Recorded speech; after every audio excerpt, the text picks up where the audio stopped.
Good afternoon, everybody. I'd like to welcome you to today's Geary seminar. Two housekeeping points. One, phones to silent or off. Two, beware the wayward desktop. It's likely to take its lunch with it, so just hang on.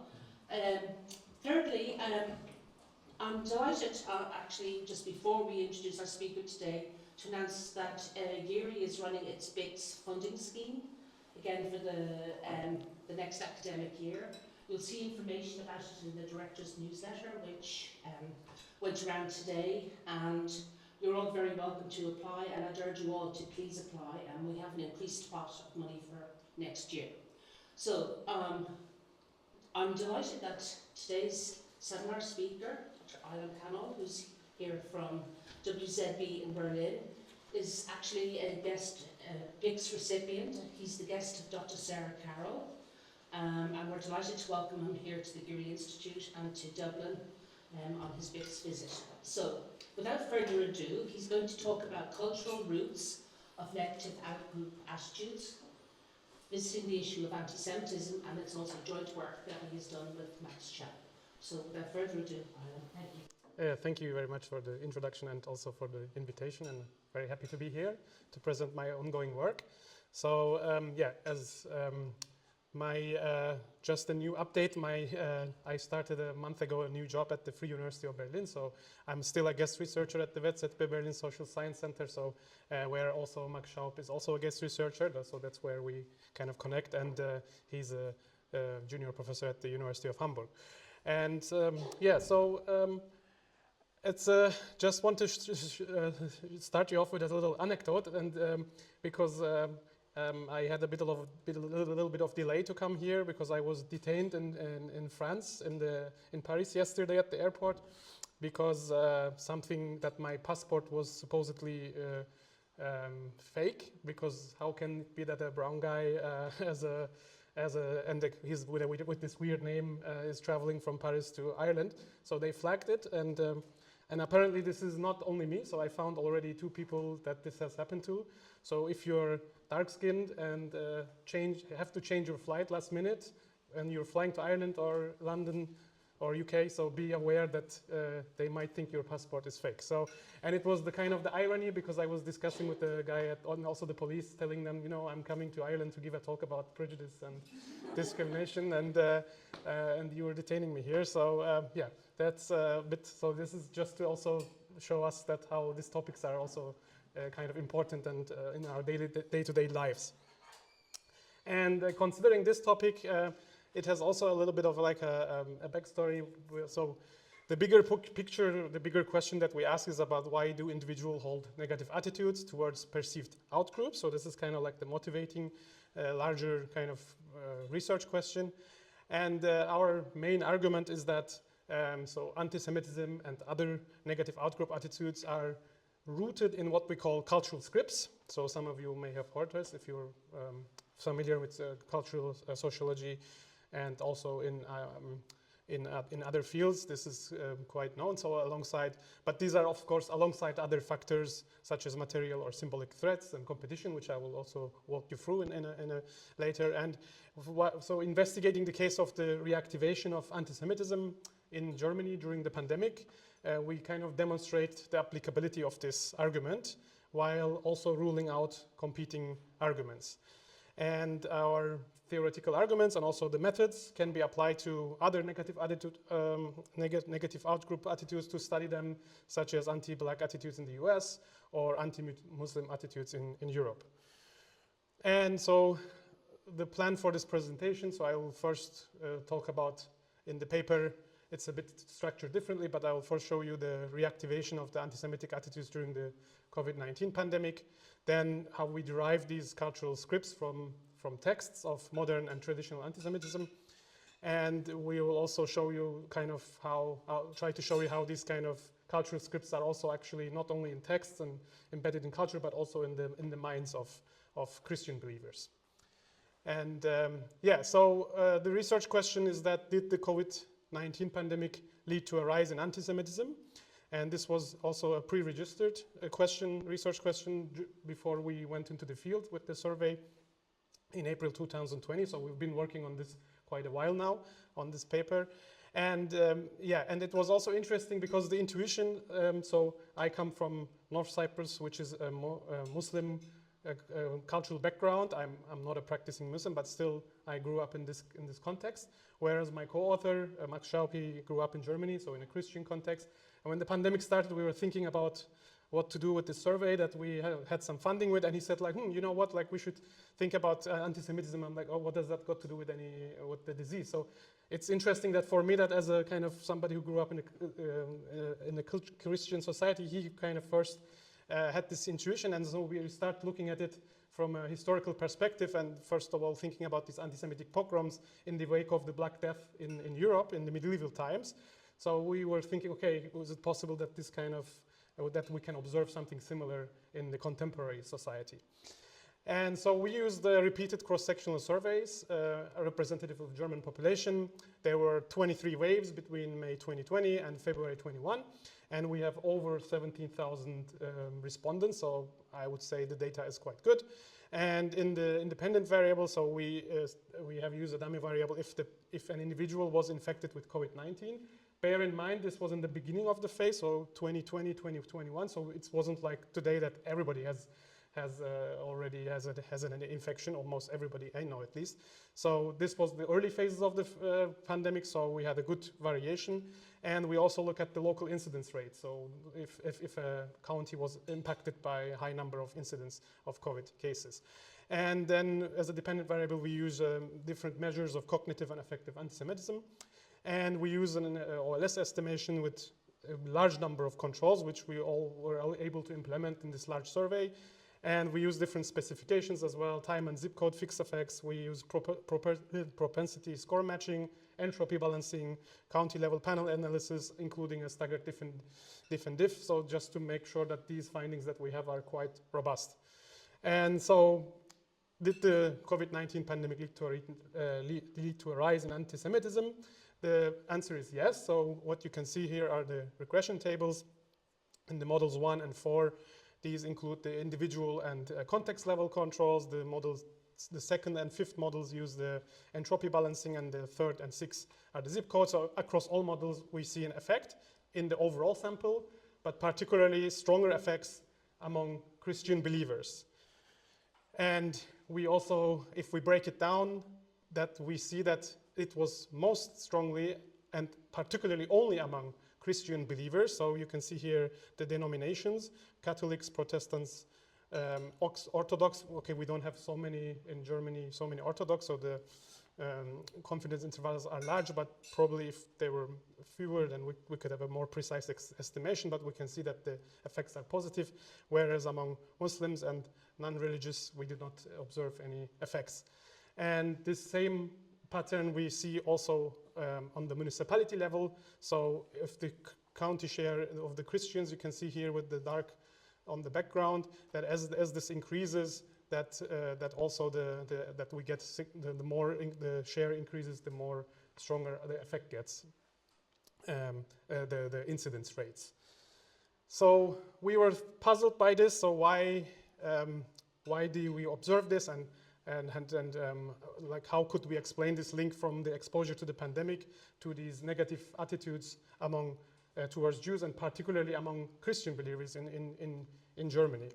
So one of the first theories, so I'm just gonna open my notes here shortly just to make sure that I describe these. Yes. So we looked at, first of all, the material threat and competition theories. So many of you who work with immigration topics are aware of these. So this argues that there's an increased competition in the labor market will lead to some sort of hostilities and prejudice, and also like competition over other resources such as welfare payments or social housing, etc.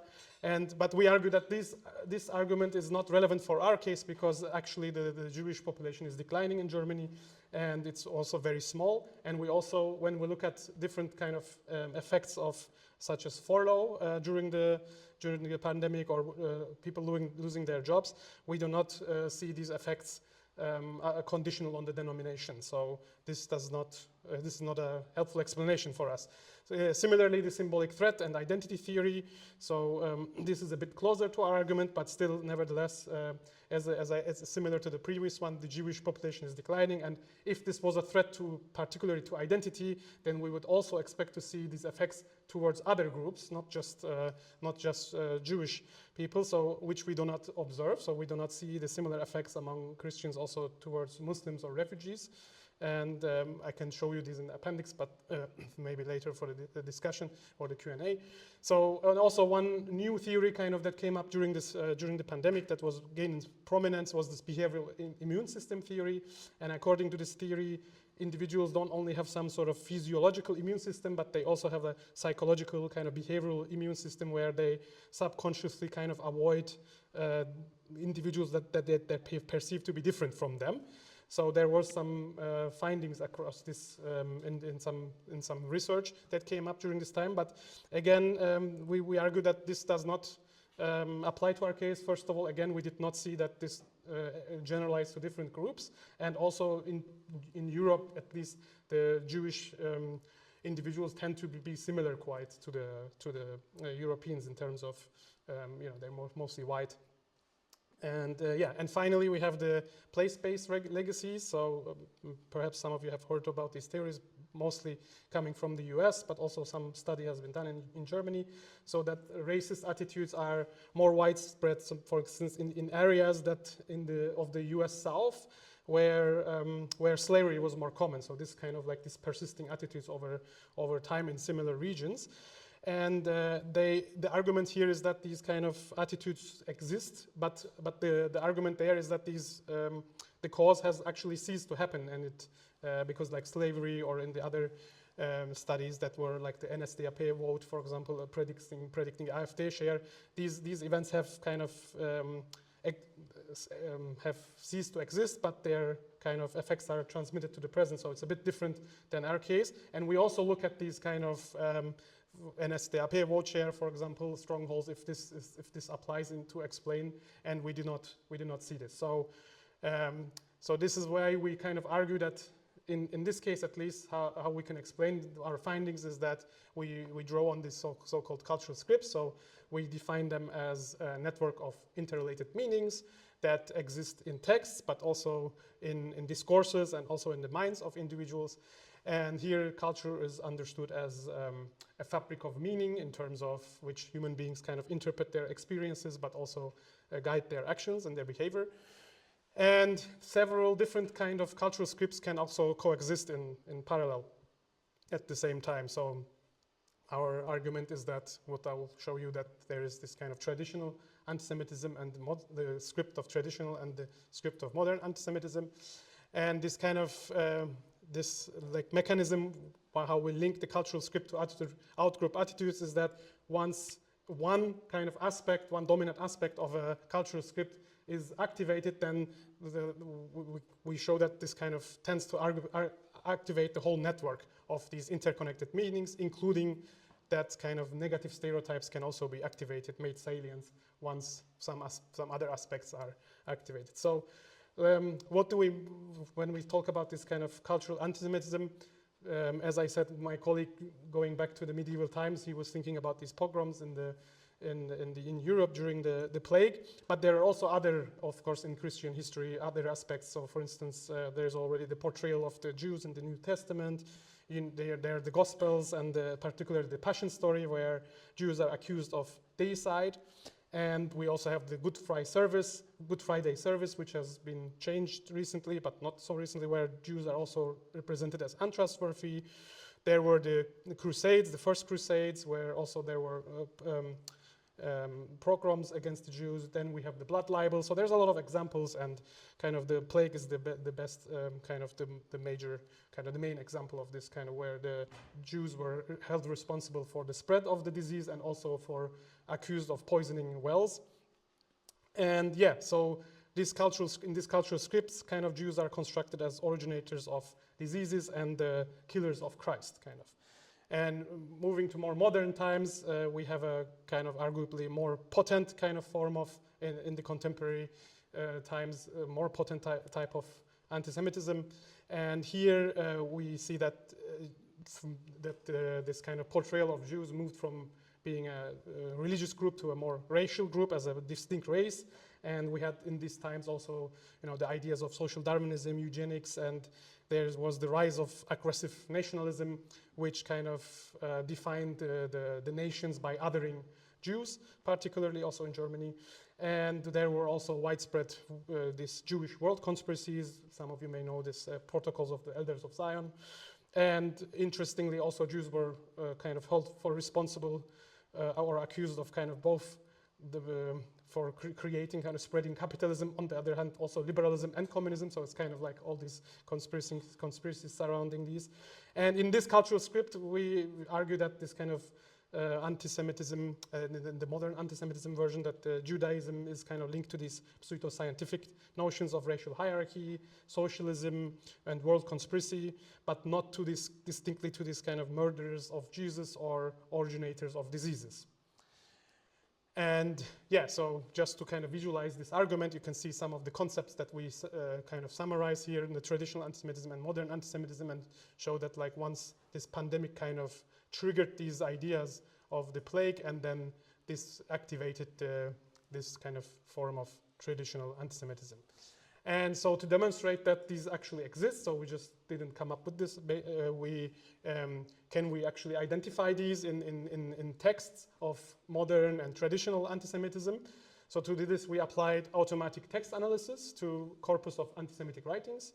And in this corpus includes the Bible, Luther's writings, just these are the main, most prominent examples, Mein Kampf, Protocols of Elders of Zion. Plus, we went through known prominent bibliographies, for example, the Singerman's Anti-Semitic Propaganda Bibliography and Michigan State University's Radicalism collection. And here we selected step-by-step going, because many of these texts were not available. So luckily, I mean, they're not so publicly available. So some of them were available at the library. So we went step-by-step trying to kind of identify them.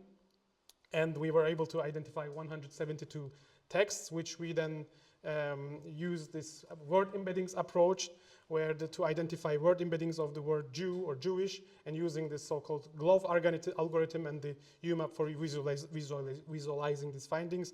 And then you can see that this kind of, when we visualize it in the distance in this two-dimensional space, which captures the semantic closeness in the text corpus, so to what extent these words are close to each other.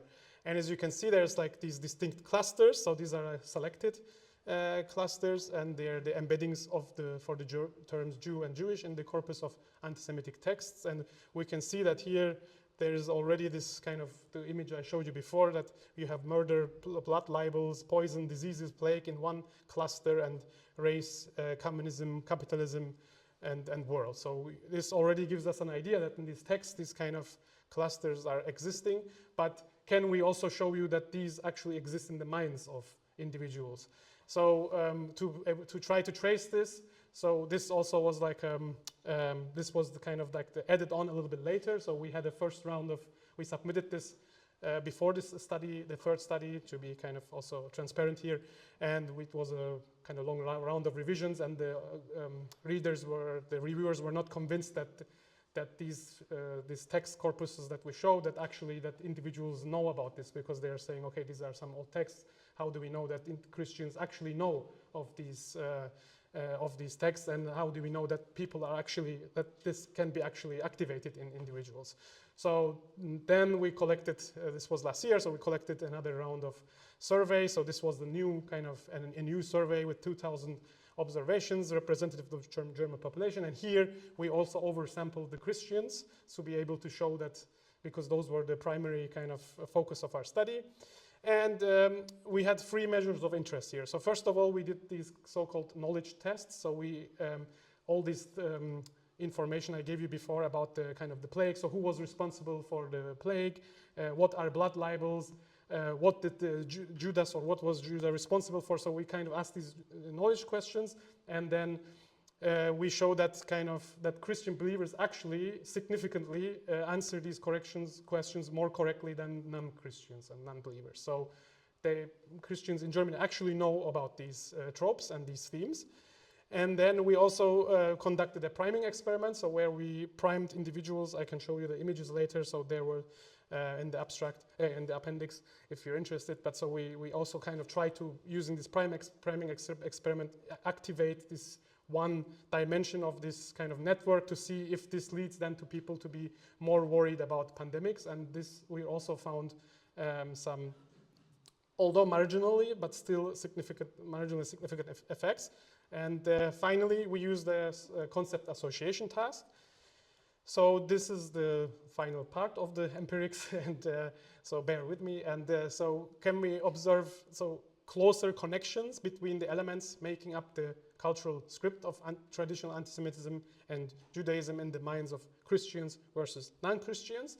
And we use this concept association task developed by the two sociologists, Hunsaker and Valentino.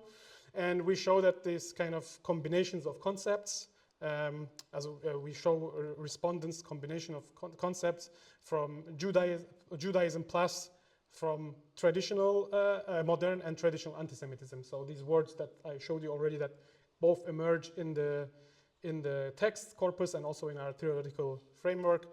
So we asked the respondents to spontaneously answer where there is an association or no association.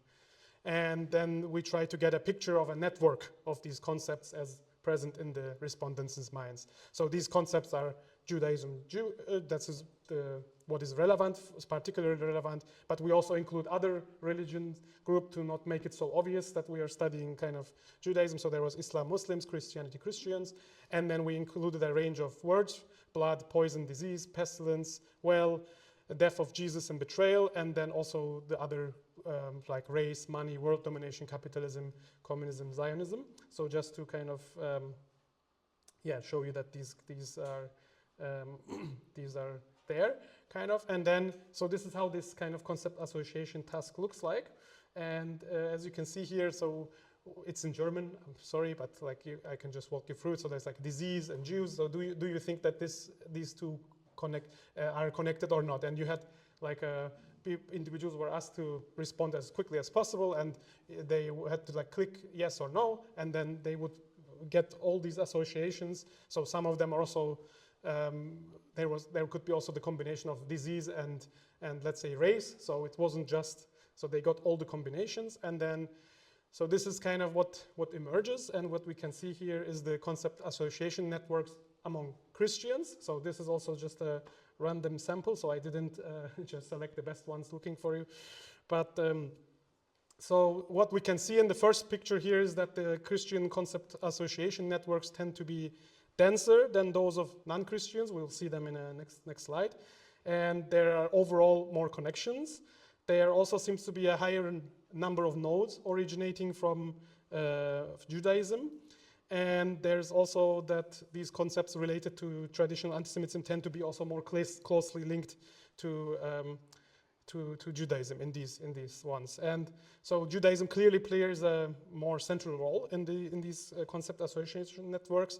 And so here's another random sample of non-believers. As you can see, you can clearly see in these two pictures that they are not as dense, and that the distances to travel from one concept to the others is further.